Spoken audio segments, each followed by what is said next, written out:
Hello, friends, fiends, and fellow UBTubers, and welcome to episode 749 of the Daily Comic and Collectible.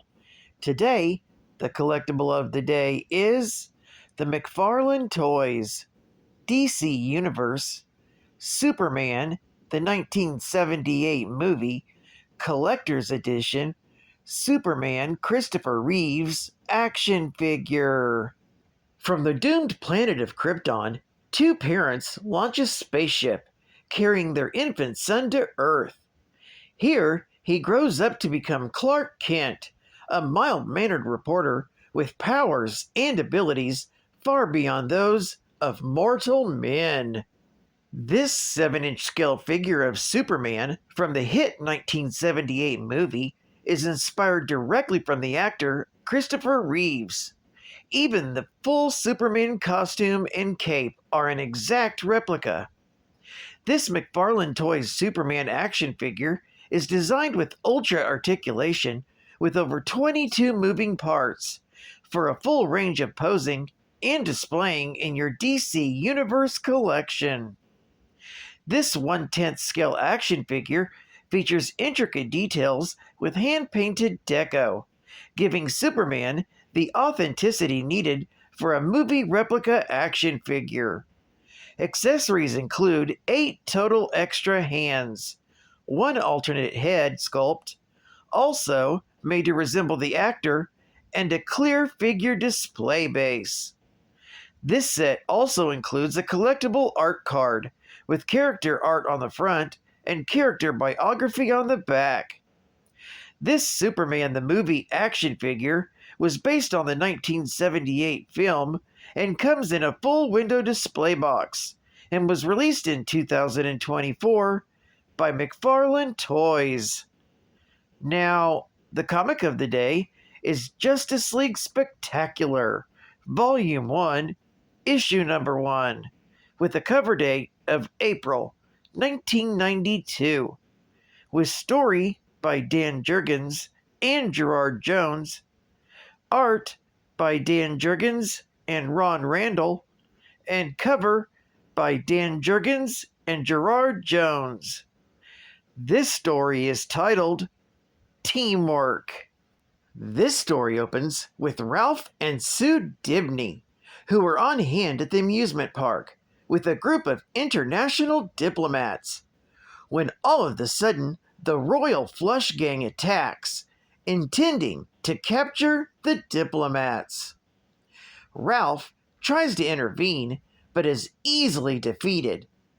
Meanwhile, Maxwell Lord reveals to Oberon that he actually staged the Royal Flush Gang's attack in a ploy to get the Justice League to reform.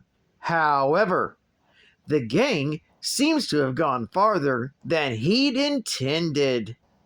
Meanwhile, Booster Gold finds Blue Beetle sitting in the bug, totally depressed and out of shape after losing the Justice League. The two former friends immediately start arguing and quickly come to blows about their ideologies. Fire and Ice come by as well, and all four find out about the attack at the amusement park over the bug's television.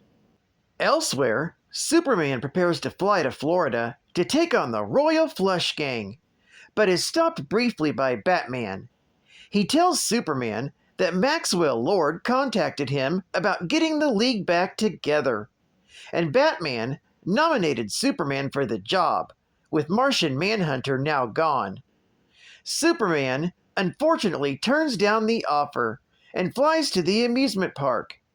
However, he's immediately defeated when they use a secret weapon to drain his solar energy.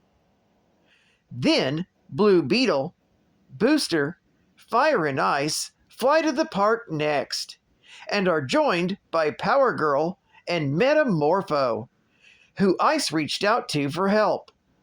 In the middle of their chaotic assault on the park, Guy Gardner shows up, looking for a fight as well.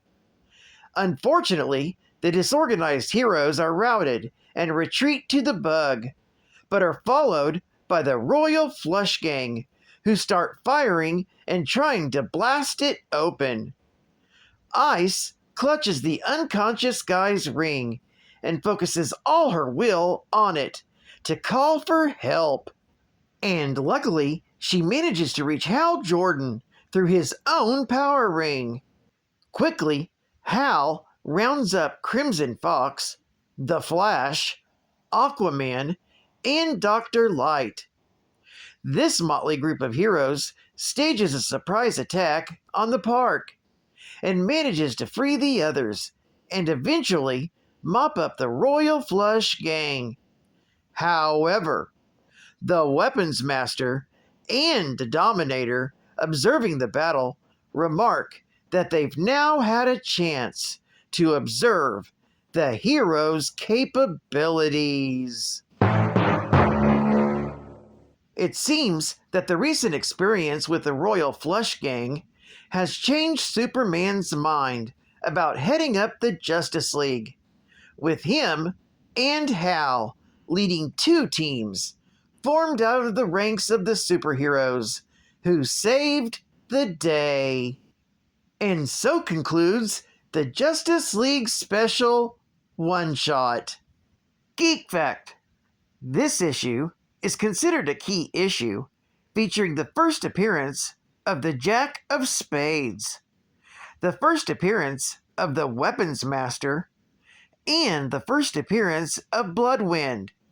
Even though this is Bloodwind's first appearance, it's actually in name and costume only, as the character is actually Martian Manhunter using a false identity.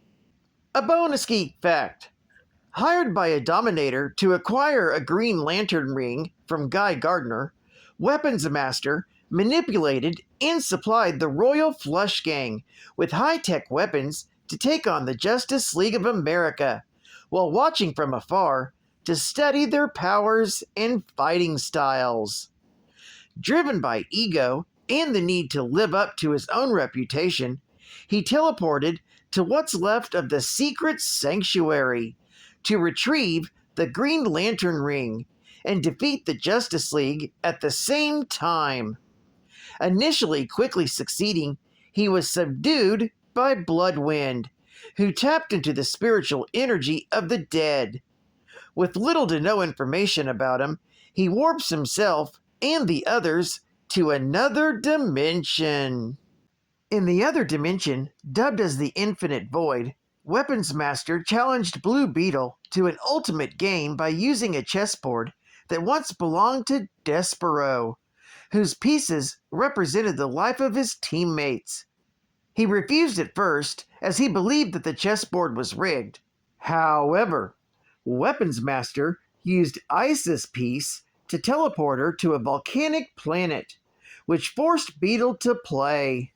After a few moves, Ted realizes that after choosing Guy Gardner's piece, he would have a brief moment of awareness, which allowed him to establish a link with his ring and get it back. Knowing that he lost the battle, Weapons Master warped back to Earth to be confronted by the Dominator about his failure. Before the Dominator could report his failure back to the Dominion homeworld and tarnish his reputation, Weapons Master disintegrates the Dominator. He was then caught off guard by Bloodwind and warped away, swearing revenge the next time they met. State-of-the-art gaming! Now you can bring the hit arcade game home! Super Smash TV! Now you can save those quarters! Once, the only way to experience the explosive arcade action of Smash TV was to play it in the arcades. But that was then. Super Smash TV for your Super NES is now. It's the real arcade game. Sure, you could win cars and toasters, but first, you gotta destroy the metal-munching twin cobras. Oh my god. 30 tons of angry mutoid man. What? Club-wielding mechanoids and more. Oh my gosh! After all, this is the game with the ultimate in prizes. Your life. Tune into Super Smash TV and bring the smashing arcade action home. Only from Acclaim for the Super Nintendo Entertainment System.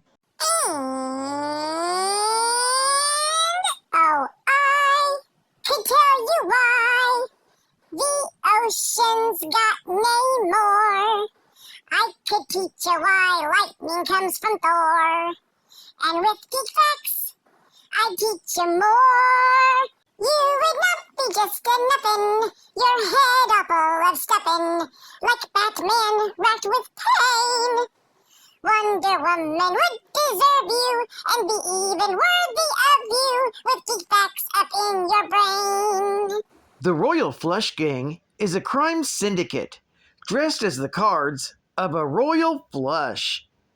Originally, it was a gang set up by Amos Fortune. They committed petty thefts of valuables and technology, or hired out their skills for others' gain. Amos Fortune came up with the idea of a playing card theme and used Stellation technology to aid them.